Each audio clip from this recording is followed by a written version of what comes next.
नमस्ते मित्रों, संस्कृत पीयूषम में आपका हार्दिक स्वागत एवं अभिनंदन। मैं डॉक्टर अवधेश विद्यालंकार आपके बीच में उपस्थित हुआ हूं एक बहुत महत्वपूर्ण विषय को लेकर के। मैं पिछले कई दिनों से देख रहा हूं कि कुछ हमारे साथी, हमारे परिवार के सदस्य, कुछ लोग बहुत बार कमेंट कर चुके हैं कि हरियाणा में पीजीटी की परीक्षा अभी 14 नवंबर को होनी है, तो उसके विषय में आप हमारी सहायता कर दीजिए, या जो भी आप कर सकते हैं वो कर दीजिए। कई तरह के आप लोगों के कमेंट आए हैं, फोन आए हैं। मैं इसके विषय में आपको थोड़ी सी जानकारी लेकर के आज आपके बीच में उपस्थित हुआ हूँ। जब भी कोई परीक्षा हमें देनी हो तो सबसे पहले हमें उस परीक्षा के नोटिफिकेशन से बात करनी चाहिए। तो वही नोटिफिकेशन को लेके पहले आपके बीच में मैं उपस्थित हुआ हूँ। थोड़ी सी बात करते हैं कि पेपर आपका जो आएगा, परीक्षा जो आपकी होनी है, वो क्या नोटिफिकेशन है, क्या उसका प्रारूप है, पाठ्यक्रम क्या उसका होना चाहिए। इस विषय पर हम लोग थोड़ी सी बात करते हैं। तो पहली बात मैं आपके बीच में ये कर देता हूँ कि ये जो विज्ञापन आप देख रहे हैं, विज्ञापन संख्या है 1/2021। 2021 का पहला ही विज्ञापन ये Haryana staff selection commission HSSC इसकी तरफ से निकाला गया था, और इसमें पीजीटी संस्कृत के लिए ये वैकेंसी थी। ठीक है, तो इस पर हम लोग बात कर रहे हैं कि परीक्षा का प्रारूप क्या होगा, पाठ्यक्रम क्या होगा इसका। चलिए आगे बढ़ते हुए जो है मैं बात करता हूँ आपके साथ।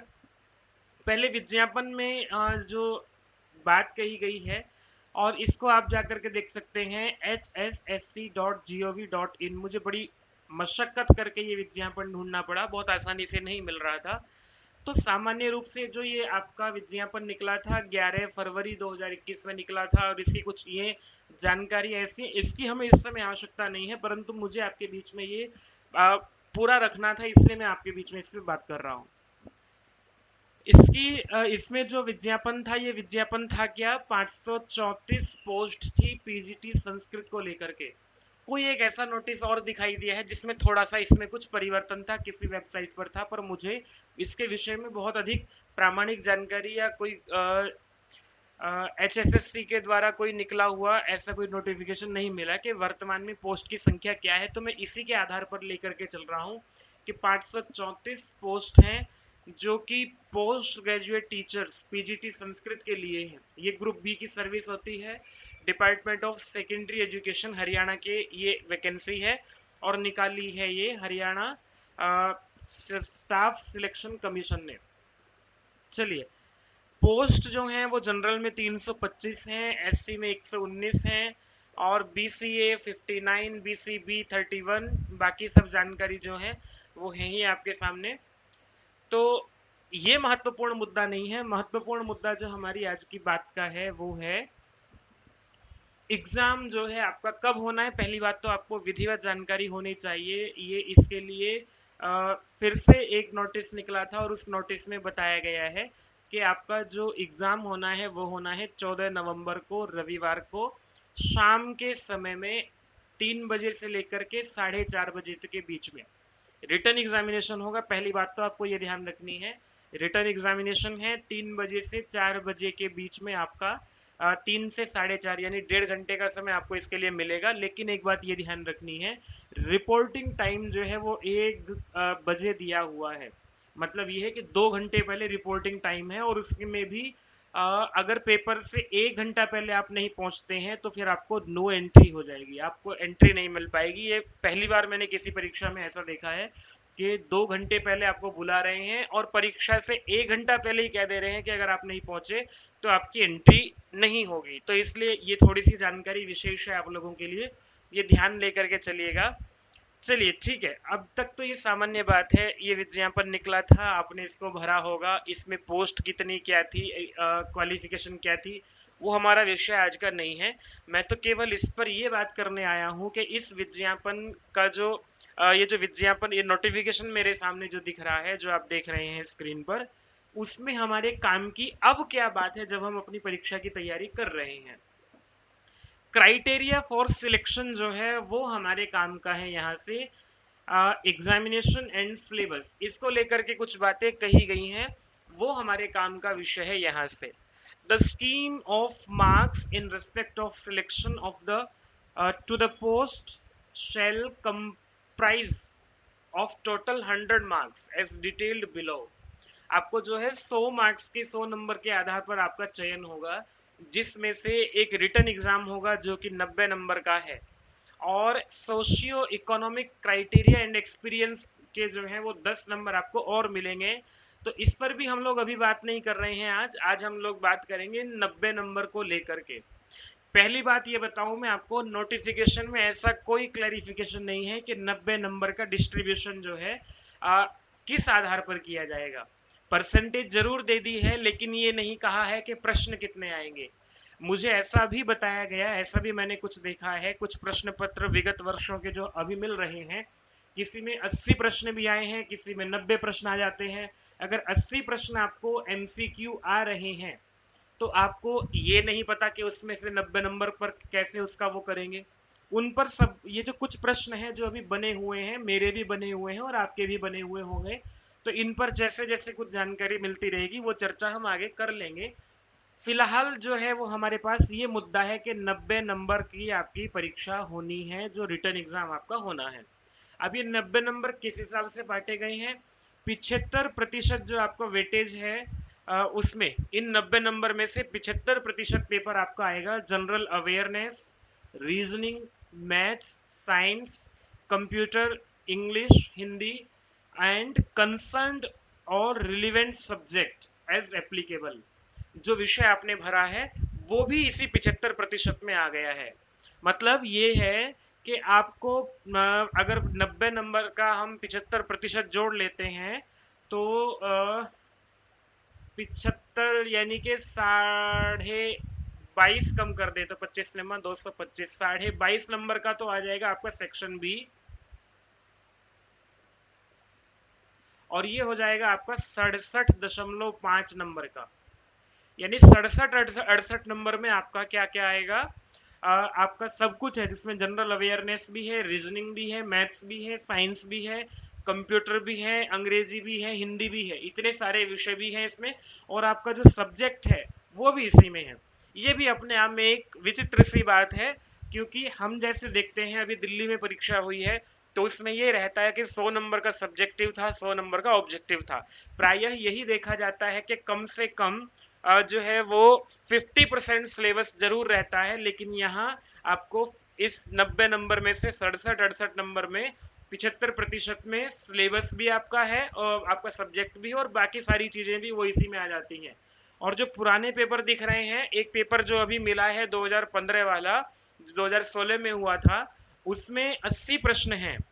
80 प्रश्नों में से 50 प्रश्न जो हैं वो आपके इन सब पर हैं, जनरल अवेयरनेस पर, reasoning, maths, science, computer, English, Hindi और आपका सब कुछ।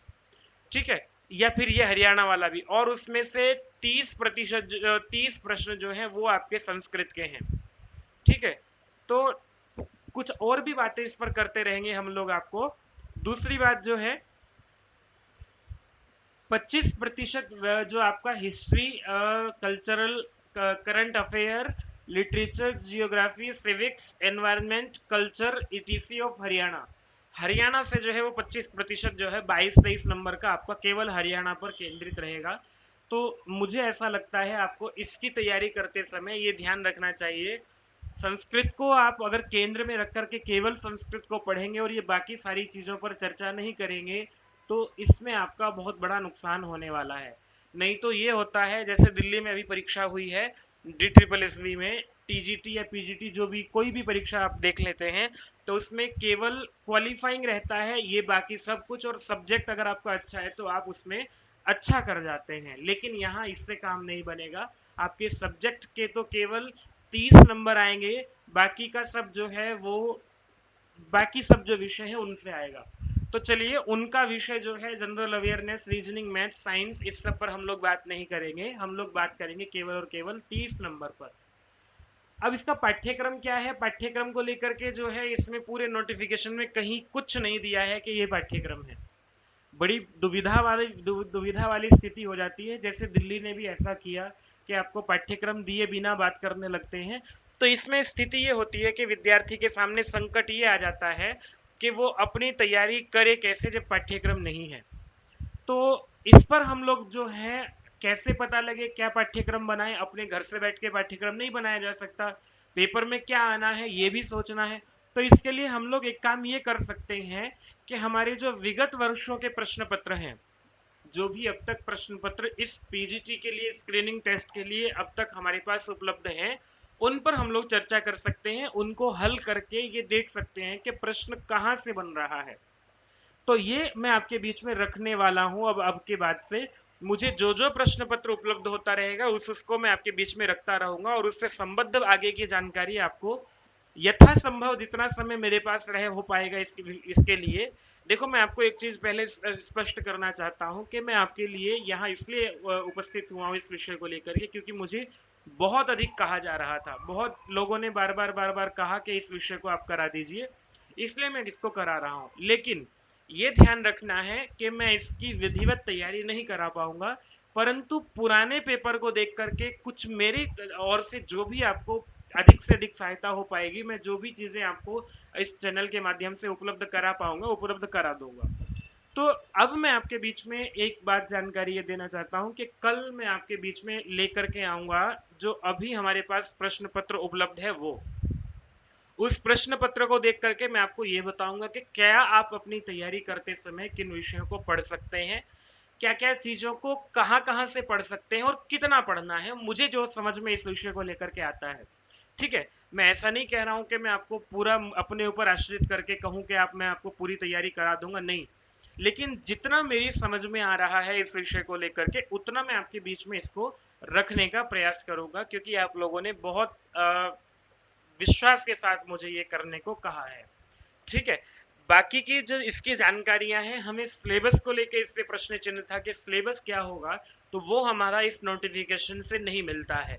केवल इतनी बात पता लग रही है कि 90 नंबर का आपका रिटर्न एग्जाम होगा। रिटर्न एग्जाम में इसमें ये भी चीजें बहुत स्पष्ट नहीं की गई हैं कि आपका जो इसका सिलेबस क्या है, जनरल अवेयरनेस का, रीजनिंग का, मैथ्स का, वो क्या है, कोई बात इस पर चर्चा नहीं की गई है। तो वो सब आपको पुराने विगत वर्षों के प्रश्न पत्रों को देख करके ही करना होगा। मैं फिर आपके बीच में उपस्थित होऊंगा कल, आज नहीं कल। आप लोगों से मेरा निवेदन है कि कृपया इस वीडियो पर वो लोग अवश्य कमेंट कर दीजिएगा जो लोग अपनी तैयारी कर रहे हैं हरियाणा पीजीटी की। जो भी व्यक्ति तैयारी कर रहा है वो एक बार कमेंट करके बता दीजिए, जिससे कि मुझे जानकारी प्राप्त हो सके कि कितने लोग ऐसे हैं जो अभी हरियाणा में परीक्षा देने वाले हैं। दूसरी बात, आप मुझे कुछ ऐसे प्रश्न पत्र जो आपके पास उपलब्ध हैं पुराने, 2015 का वाला जो पेपर हुआ था और जो शायद रद्द भी हो गया है, वो मेरे पास है। बाकी के प्रश्न पत्र अभी मैं ढूंढ रहा हूं, और आप लोग भेज देंगे तो सरलता हो जाएगी। तो उन प्रश्न पत्रों पर गहराई में जाकर के हम लोग विचार करके आपके बीच में प्रश्न का उत्तर और उस प्रश्न से क्या आप ढूंढ सकते हैं, क्या आप अपनी तैयारी कर सकते हैं, उन बातों पर चर्चा करते हुए हम आपके बीच में आएंगे। तो बने रहिएगा हमारे साथ, मैं भी आपके साथ बना रहना चाहता हूँ। ठीक है, आप लोग हमारे चैनल को लाइक, कमेंट और इस पर कमेंट कर सकते हैं, शेयर कर सकते हैं अपने और मित्रों के साथ जो अन्य किसी भी विषय की तैयारी कर रहे हैं, किसी भी पेपर की तैयारी कर रहे हैं संस्कृत विषय के साथ। सब्सक्राइब करके एक जो घंटी वाला आइकन होता है, अगर वो दबा देते हैं तो आपको जो भी हम यहाँ पर वीडियो डालते हैं नोटिफिकेशन तुरंत आपको उसका मिल जाता है। तो फेसबुक पर, ट्विटर पर और इंस्टाग्राम पर, यूट्यूब पर आप देख ही रहे हैं, इन सब के लिंक जो है डिस्क्रिप्शन बॉक्स में आपको मिल जाएंगे। बस मेरा निवेदन आपसे यही है कि आप लोग अधिक से अधिक मुझे ये जानकारी दे दीजिए कि कितने लोग आप में से ऐसे हैं जो हरियाणा पीजीटी की तैयारी कर रहे हैं और संस्कृत का जो आपका ये एग्जाम होना है 14 नवंबर को, इसको देने जा रहे हैं, जिससे कि मैं आगे के लिए आपके लिए और अधिक से अधिक विषयों को तैयार कर सकूं। मैं फिर आपके बीच में उपस्थित होऊंगा, और मैं कल की जो हमारी कक्षा की जानकारी का समय है, कक्षा का जो समय रहेगा उसकी जानकारी भी इसी वीडियो पर कमेंट बॉक्स में दे दूंगा शाम तक का लेकर करके, क्योंकि अभी पेपर मिला है, उस पेपर को हम लोगों ने टाइप वाइप सब कर लिया है, परंतु उस पर जितना मुझे चिंतन करना चाहिए मैं वो करके तब आपके बीच में विधिवत पूरा ढंग से पेपर को लेकर के उपस्थित होऊंगा। तो आज के लिए इतना ही, फिर आपके बीच में उपस्थित होऊंगा, तब तक के लिए नमो नमः। जयतु संस्कृतम, जयतु भारतम, जय संस्कृत पीयूषम।